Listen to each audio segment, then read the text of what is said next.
एक गाव होतं. त्या गावामध्ये एक माणूस राहत होता. त्याचं नाव मला माहित नाही पण होतं काहीतरी. तर तो हनुमंताची रोज भक्ती करायचा. का तो हनुमंताचा भक्त होता. एका दिवशी काय ऋषीदा गोवर्धन पर्वत जात होता. वाटेत त्याला म्हटलं हनुमंत, कृष्ण म्हटलं हनुमंताला की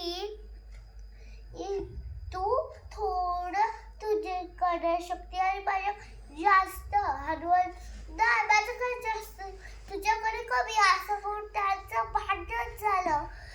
कृष्ण गोवर्धन पर्वत हनुमंताच्या टाकला. त्यांनी आपली गद्दारी गोवर्धन पण धक्का मारून कृष्णावर टाकला.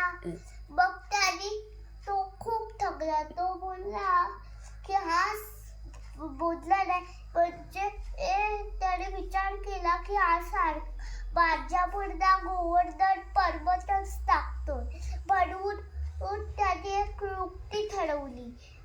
तो खूप खूप खूप खूप बारीक झाला, मुंगी एवढ्या. आणि त्याने गदेची कुऱ्हाड प्रगट केली आणि तो पर्वतावर चढला.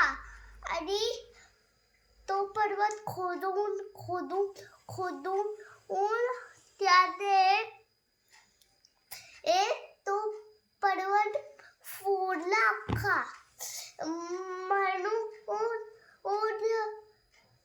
कृष्ण आणि सांगितलं होतं की तुझ्याकडे जास्त शक्ती माझ्याकडे.